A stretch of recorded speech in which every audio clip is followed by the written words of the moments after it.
So mga idols, may bago tayong aabangan sa Euro Motors Philippines. Napakaastig nito. Grabe yung kanyang front headlight design. Ibang klase, di ba? At ang astig ng bagong engine type nito, mas malakas, 205cc.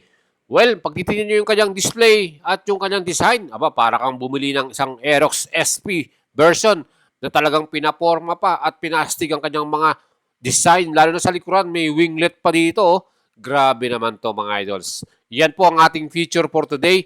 Ang latest model ng Euro Motors. Ang kanilang bagong concept bike. At malaki ang chance na makita rin natin mabili dito sa Pilipinas. Marami na nga po nag-inquire sa atin ito ngayon. Well, sana at marinig tayo ng Euro Motors at very soon, dalhin na sa atin ang bagong Griffin 205. Mga idols, humingi po tayo ng suporta sa inyo. Sana po kung napanood nyo itong ating video, huwag nyo po kalimutang isubscribe ang ating YouTube channel. Malaking bagay po na nakasubscribe po kayo sa akin dahil siyempre tinitignan natin yung analytics natin kung saan 15% lang nakasubscribe at almost 80% ay hindi po nakasubscribe. Mga idol, supportahan nyo po ako. Malaking bagay po sa atin yan at mas magiging happy tayo kung tayo po ay nakasubscribe sa atin. Mga idols, ito pong ating bagong model na to, hindi lang po itong Griffin 205 ang ating aabangan sa Pilipinas. Well, nakita nyo yung katabi niya, bagong Falcon 205. Yan din po ang ating aabangan. So, dalawang concept bike to na talaga namang sobrang solid ng specs. At syempre, inaasahan na natin sobrang affordable at very cheap ng kanyang presyo.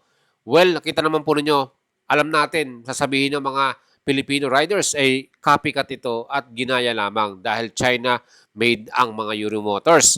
Well, hindi natin inaasahan yan dahil etong bagong Griffin 205, talaga namang kamukhasan ng Aerox version 3, upgraded version kung saan nilagyan nila ng mga winglet, mga iba't ibang design, at hindi lang yan, pina-improve pa nila yung kanyang style.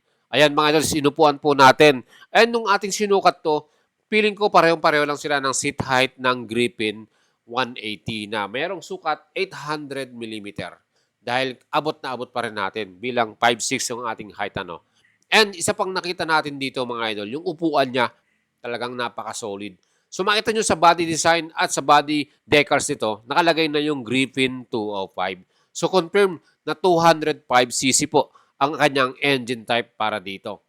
And kung titignan yung mga decals na napakaganda, talagang solid yung decals na nilagay doon sa bandang harapan, hanggang doon sa body, hanggang doon sa likuran, nakalagay yung mga decals, red, gray at black combination. Ayan, meron din tayong logo dyan ng Euro Motors. At kung papansinin nyo yung engine nito mga idols, nakita nyo, meron pang nakalagay na YECBT. Iba namang klase ito. Well, gagawin ba ng Euro Motors na ito rin po ba ay electronic CVT transmission? Well, sa tingin ko naman yan po ay naka-CVT belt drive lamang. At pag titignan natin yung specs ng ating Griffin 180, meron tong max power ng 17.4 HP at max torque 15.7. So inaasahan na natin dahil 205cc to, aabot na yan ng almost 20 HP at torque naman na almost 16 or 17 Newton meters. Pero hindi pa yan final. Tingnan natin sa paglabas ng bagong model na to. And the biggest upgrade nga dito sa ating new Griffin 205, itong engine natin mga idol. At syempre abangan din natin yung pinaka-final features at spec nito. And para naman sa ating suspension, nakita nyo mataba rin yung kanyang front telescopic forks. At pagdating naman sa likuran, mga idol, dual shock absorber with sub-tank to. Ay, tingin ko naman ay talagang maganda ang magiging handling at bounce natin dito kahit meron ka pang kasamang official back ride or passenger. O, di ba mga idol? Ibang klase, Very sporty ng kanyang design. Pagdating sa braking power, itong magandang in-improve ng Euro Motor. Yung ating Griffin 180, yan po ay naka-combined braking system. Well, nakita natin dito, dual channel anti-lock braking system. At ang narinig ko, hopefully meron din siyang TCS or traction control for added safety natin. O, di ba napaka-astig? At nakita ko rin yung kanyang pinaka-tires, talagang hindi rin nagbago. Yung wheels niya, kita nyo yung design, kamukha talaga ng Aerox, di ba?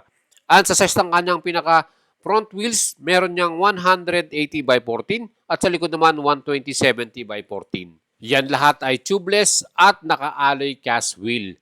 At kung titignan naman natin yung kanyang dimension mga idol, tingin ko almost the same to ng Griffin 180 na may wheelbase na 1,350, ground clearance na 100mm at bigat ng 115 kilograms. Tingin ko, mas bumigat to. Aabot ng almost 119 or 120 kilograms. So, pero hindi pa yan final. Abangan nyo yung ating magiging final specs and features review ng bagong Griffin 205. And para naman sa ating rider's view, nakita nyo yung pinaka-display niya, kamukha siya ng Aerox, no? Yung pinaka-display mismo. At sa kanyang pinaka-handlebar, yung mga switches and button, aba, nagulat tayo. Tingnan nyo naman. Meron din siyang mga stop and start system, plus yung kanyang hazard light, meron.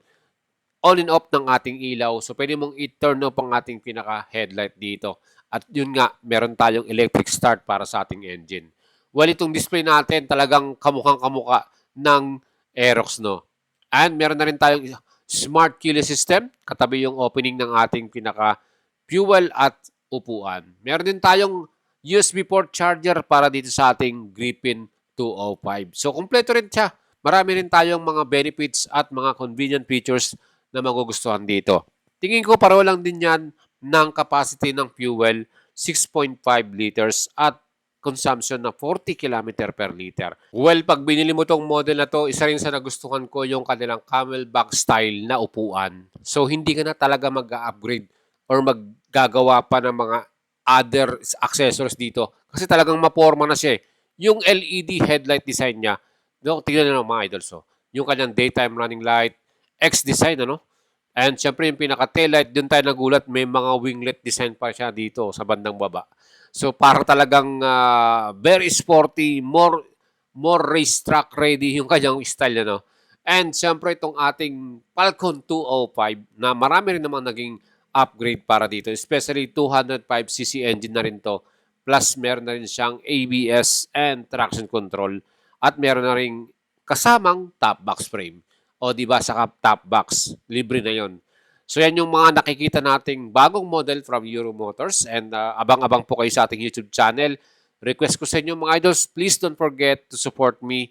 Mag-subscribe po kayo sa ating YouTube channel. Paki-hit po ang notification bell para lagi kayong updated in our next vlog dahil marami po tayong mga i-update sa inyong bagong motor, presyo man yan or bagong model update. And mga idols, request ko din pagkatapos nating manood ang ating video, mag-leave po kayo ng comment sa ating vlog o sa ating video. Ano po yung masasabi nyo rito sa bagong Euro Motors model concept nila na Griffin 205 or Falcon 205? Kayo po ba ay mag-aabang para dito? Gusto nyo ba itong naging kanilang update or upgrade para sa bagong mga model na to? Well, para sa akin, maganda at na-upgrade na nila ito. Pinalakas sa engine, mas solid pa yung kanyang tech features, gaya nga po ng ABS at traction control. At syempre, ang inaasahan din natin dito, mas affordable na presyo. So meaning, hindi siya ganun kamahal. So para sa ating mga Pilipino riders, lalo na yung mga nag-MC taxi, naghahanap tayo ng mura pero quality bikes. And syempre yan po ang ating inaasahan dito sa bagong Euro Motor na Griffin 205.